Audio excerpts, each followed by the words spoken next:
Let's turn attention to the very first story for the day. The Institute for Fiscal Studies, IFS, is raising an objection to the targets set by Finance Minister Ken Ofori-Atta in the 2020 budget. According to the Institute, government's inability to meet most of the targets for the past 4 years should be a lesson for setting new targets, a situation they believe is an overambitious one. Executive Director of the IFS, Professor Newman Kusi, explains to journalists at a post-budget review conference that the budget does not support economic growth. There's more in this report. Finance Minister Ken Ofori-Atta is looking at raising about 67 billion cedis revenue and expenditure of 84 billion by end of the year 2020. According to the Institute for Fiscal Studies, capital expenditure will be greatly affected since the target is over-ambitious and is likely to be missed. Executive Director of the IFS, Professor Newman Kusi, explains. It is interested in achieving a particular debt-GDP ratio. So during the year, when it sees that the revenues are not coming in, and therefore if it continues with the expenditure projection, it will exceed the target, then it goes to cut the expenditure in order to meet the revenue fiscal target. And in cutting expenditure, the capital expenditure, and particularly the domestic finance capital expenditure, is the one that receives the brunt of the cut. And we all know that if you cut capital expenditure, you know it has a direct impact on economic growth. Senior economist at the Institute, Dr. Said Bouache, is also opposing the decision by the government to create a national development bank. So to me, it is the management, even in addition to the new development bank they want to set up, if they don't make carrot and stick work, and they place in people who support the government to be there, then, the propensity for success will be low. So to me, the government has to look at the management component more than funding. 500 may not be sufficient. You can increase it, but improve upon the management. The IFS also observed that government's use of digital strategies to mobilize revenue is inadequate. In a related development, the Institute for Fiscal Studies is pushing for the passage of the Exemptions Bill. The bill, which is expected to control the exemption regimes of government, has been in Parliament since the beginning of the year. The IFS believes that a speedy work to get the bill working will be a good incentive for mobilizing revenue. Leslie Dwight-Mensah is an economist at the IFS. It itself says that if it was passed at the time it went to Parliament expeditiously, for this year alone, based on the new policies in the bill, we're going to save in excess of 500 million cedis that otherwise would have been lost to exemptions. So that's the state of the problem. As of now, the bill has not been passed.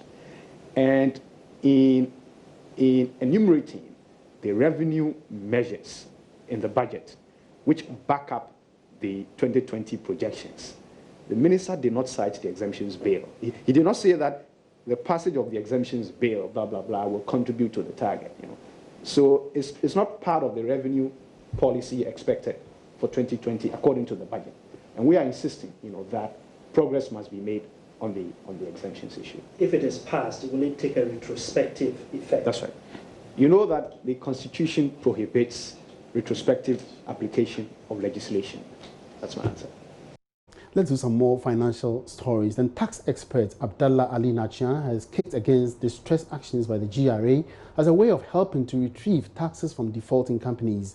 According to him, the shutdown of companies and seizure of goods is rather a disincentive to tax compliance. Ali Nachian spoke to Joy Business at the KPMG 2020 Budget Forum. Bismarck Ausa was there.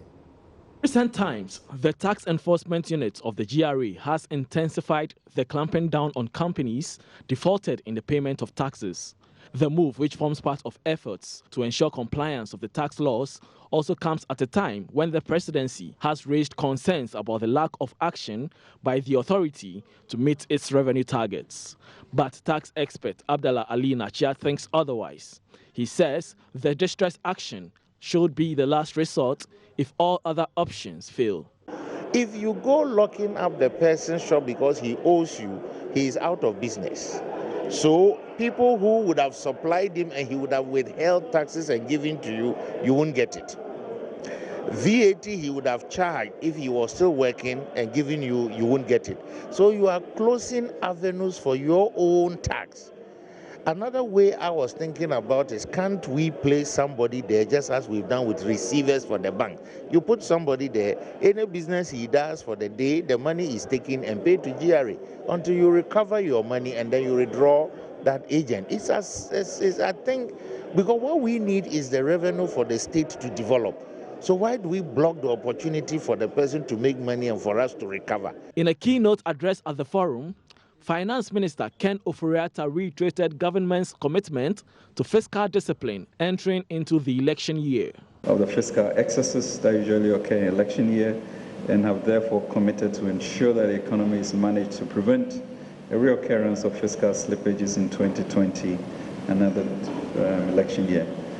So that the macro targets for the 2020 budget growth rate of 6.8%, non-oil rate of 6.7%, end period inflation of 8%, overall fiscal deficit equivalent to 4.7% of GDP, squeaking a primary surplus of 0.7% of GDP, and then maintain our international reserves to cover north of 3 months going forward. Economist Dr. John Kwache, on his part, is urging government to tax big institutions like the telecommunications companies and banks. There are areas that we could have, if you take bolder steps, we can rake in more revenue. Okay. And even in a developing country like Ghana, you see, you can introduce selective taxation of the booming sectors of the economy for development. And by the booming sectors, I'm talking about the mining sector, the banking sector, the telecommunications sector. They are the booming sectors of the economy where income is being generated. So, tax them. The KPMG 2020 Budget Forum is an annual event designed to provide a platform for public discussion on economic or fiscal policies and government priorities as proposed in its annual budget. Bismarck Ausa, Joy Business. Now, the Bank of Ghana is adopting measures to avoid further revocation of licenses to help address challenges with rural and community banks in the future. First Deputy Governor Dr. Maso Opoku-Aferi says the central bank will collaborate with ARB Apex Bank to formulate appropriate mechanisms to plug all loopholes. He believes the rural banking sector is crucial to improving the economy. Nana Yaujima has more in this report. Since 2017, regulators of the financial services sector have effected reforms, resulting in revocation of licenses of some financial institutions. As of July this year, statistics from the Bank of Ghana shows 114 rural and community banks had met the minimum capital requirement of 1 million Ghana cedis. 13 of them recorded varied paid-up capital of between 500,000 Ghana cedis and 1 million cedis, while 17 others achieved below 500,000 Ghana cedis. Rural banks hold an average capital adequacy ratio of 13.9%, above the 10% threshold, and significant improvement in non-performing loans. This shows resilience and stable sector with potential for improved services. Dr. Opoku-Aferi says revised measures drawn for the sector will deal with challenges similar to those found in other categories of the financial sector. Bank of Ghana is aware of the challenges facing the sector and their unique role in the rural communities. It is for this reason that the Bank of Ghana decided not to include the rural and community bank segment of the financial sector in the reform process that began in 2017. However, you will also agree with me that the rural banks that wish to deploy resources towards the financial inclusion drive must be strong, liquid, and well capitalized. It is unfortunate that our assessments over the years are almost reflective of what happened in the banking and SDI sectors. A number of rural community banks are faced with serious regulatory and supervisory concerns such as low capital adequacy ratios. As I mentioned, the Bank of Ghana is working together with the Ministry of Finance and the Apex Bank to implement a reform plan that is to seek to address the current challenges facing the rural and community banks. The Bank of Ghana has extended deadline for rural and community banks yet to meet the minimum capital requirement to 2020. Dr. Opoku-Aferi reveals the state of the financial sector after the reforms which commenced in 2017. The banking and specialized deposit-taking institution sector is currently strong and better positioned to withstand external shocks compared to the situation at the beginning of 2017. The remaining institutions are better capitalized, liquid, are profitable and more efficient, and have adequate capital buffers to enable it to manage adverse external developments. Meanwhile, the Association of Rural Banks says it is capitalizing on its unique position to introduce digital financial service technology to advance financial sector inclusion. Executive Director Comfort Owusu wants all small and medium enterprises to take advantage of the opportunity to improve their lot. We all know that in our communities, we may not have people necessarily doing big business. But if you go there with your 1 cedi, I tell you the bank will take it. Tomorrow you add 2 cedis to it, becomes 3 cedis. There and then you build up your capital. And based on that, the bank is able to give you a form of loan to go and do your business. For Joy Business, Nana Aljima reporting. Let's turn our attention now to Dubai, where the Global Business Forum is currently ongoing, and delegates at this year's forum have focused on how to establish linkages that will enable Africa and Dubai to work together and build powerful and creative partnerships among aspiring youth entrepreneurs, established businesses, and governments as a whole. The GBF Africa 2019 is organized by the Dubai Chamber of Commerce and Industry. There's more in this report put together by my colleague, Norvan Akwa-Hayford. Under the theme Scale Up Africa, the 5th Global Business Forum, the largest Africa and Dubai meeting, attracted several heads of state, including President George Weah of Liberia, President Danny Faure of Seychelles, President Emmerson Mnangagwa of Zimbabwe, Prime Minister Ruhakana Ruganda of Mozambique, and Prime Minister Rim al-Hashimi of Uganda. Over 1,500 delegates from Africa, United Arab Emirates, and other parts of the world were also present to discuss the scale of African businesses. This year, the forum puts the spotlight on promising startups that are driving business growth in Africa and examines the important role of cross-border cooperation in supporting the continent's economic growth and development. To this end, the Dubai Chamber International Office sees this as an avenue for the future. Its president and CEO, Hamad Bouamim, told Joy Business the relationship between Ghana and the rest of the continent should be a win-win affair. He said Dubai is ready to mentor and finance startups and small and medium enterprises which have potentials. Fundraising, as we call it. We don't want to call it financing because, you know, when you do financing, the cost is high. But when you say fundraising, you start to talk about something maybe more of something start as debt, can be equity, somebody can be a partner into things. And honestly, Dubai can offer a lot in that area. We have the DIFC, and that was one of the sessions where we believe that if there will be, if you can bring these businesses, put them in the right package, get them to a certain size, and this is where we looked at the 3 years, and mentor them and advise them so they can showcase and sell themselves. We believe they will have much, much better opportunity to succeed in fundraising. Meanwhile, President of Liberia, George Weah, in an interaction with delegates, enumerated the enormous opportunities that exist in Africa and reiterated the commitment of African leaders to ensure the right conditions are created for investments to be beneficial to all. 10 to 50 million in debts of not paying taxes, but you expect the economy to grow. It's difficult. So all of the reforms, what we try to do to make sure that we go to our business partners and say, hey, you owe taxes. We don't want you to go. So there's no need to threaten that you're going to leave. You know, but what we want to do is to see how we can harmonize what you owe so the country can benefit.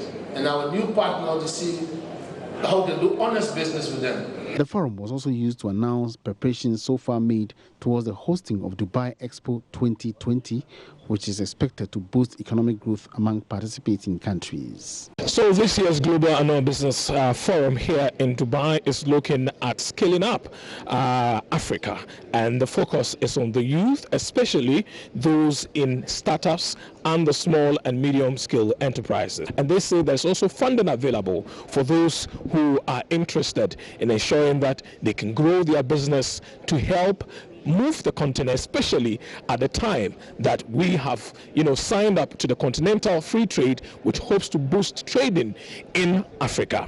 From Dubai, my name is Northern Hayford for Joy Business.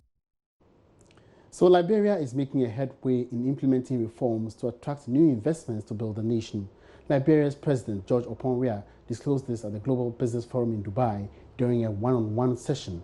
President Weah said he's optimistic about Liberia's potential to become a strong African economy as there is more commitment by all stakeholders to address pressing issues and improve the ease of doing business.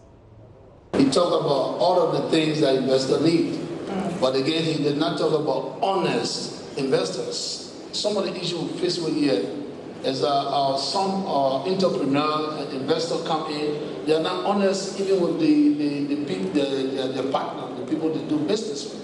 Because there are a lot of companies in Liberia, concession companies, you can talk about them.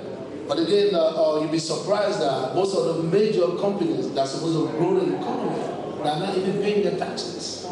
Whether big companies owing a country 30 to 50 million in debt of not paying taxes, but you expect the economy to grow, it's difficult.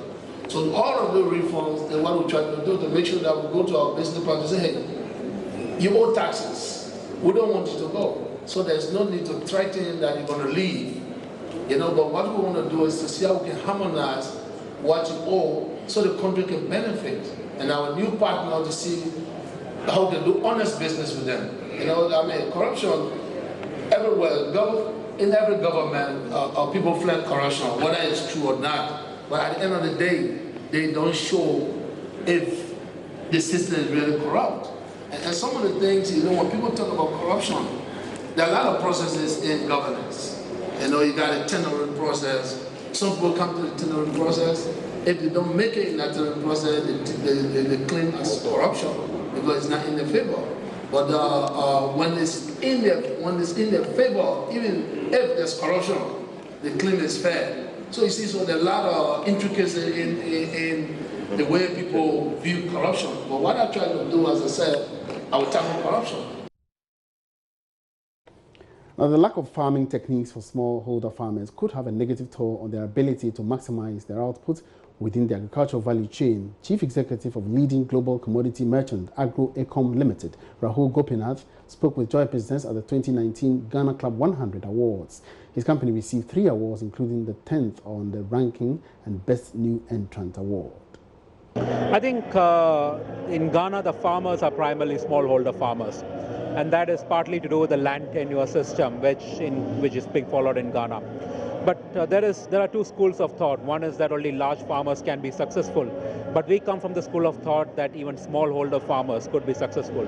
But smallholder farmers need to be extremely productive, have to have best use of the land they have, make sure that they have the best farming techniques. Traditional farming techniques which have been used do not work anymore. And newer methods of farming, newer agriculture machinery for smallholder farmers, all of which needs to be introduced. The biggest contribution we provide into the business is that we don't see our business as just a method of extracting value from Ghana. We think of transforming Ghana, and the difference between extracting values and transformation is exactly what our business adds into the thing and why we think we have received the award. Farmers have used a cutlass for ages in Ghana. For the last 100 years, it's been the way of operation. We think that Ghanaian farmer is ready to actually use complicated machinery. But then it has to be affordable and has to be easy to use. So we would be promoting more and more of such new age farming techniques. And that is what you will expect out of more of Ecom Ghana's business in Ghana.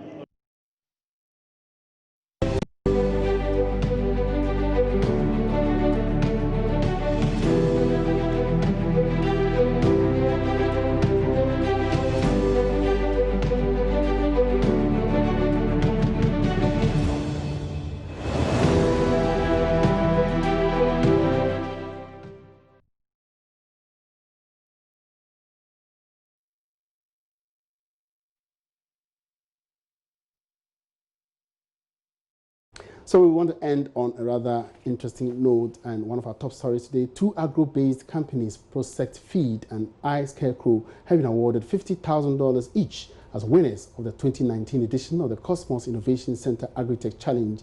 Aside the seed capital, the teams will benefit from support and mentorship from the Cosmos Innovation Center. Karen Dodo was there and now reports.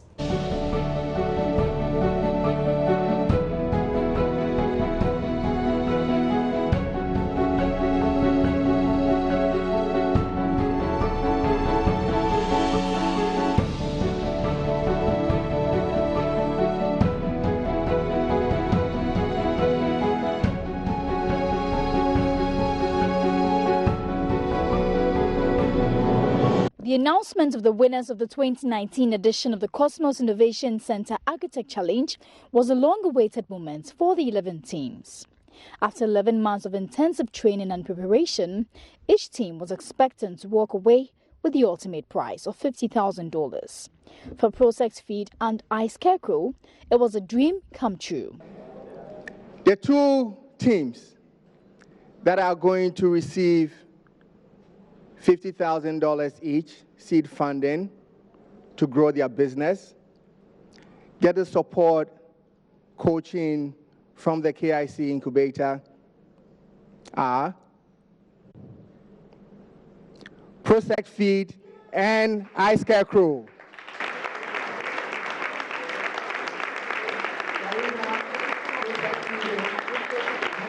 Guest speaker for the event, Edmond Poku, who is also CEO of Niche Cocoa, a cocoa processing company, shared his experience from a similar competition with the participants. He urged all teams that took part in the competition to stay focused as they are bound to face obstacles as entrepreneurs. Yes, as an entrepreneur, you are going to face a lot of challenges, but it's how you tackle the challenges, how you solve your problems. That is what will make you successful. Today, you are sitting here, you have a great business plan. The execution is what is going to make you successful. You are going to go through a lot of hardship, a lot of difficulties, a lot of problems. But with your determination, hard work, and focus, you will be able to do that. Don't give up your hope. You have a great plan, execute it, don't take no for an answer, and continue pursuing your dream. And your dream will come true. President of the Cosmos Energy Group, Joe Mensah, on the other hand, called on international companies, particularly oil firms, to invest more in local content as Cosmos has been doing. You see, when we are signing all these petroleum agreements, when we're talking about local content, the whole concept of local content is that the developing countries need to get a benefit from these natural resources or whatever enterprise that you're trying to set up. And therefore, if you find a way to develop locals, regardless of what sector they're in, you are actually participating in the development of these developing countries. And we say congratulations to the two winning teams. My name is Emmanuel Abuaji. There's more news ahead on JoyNews Prime. Have a good evening.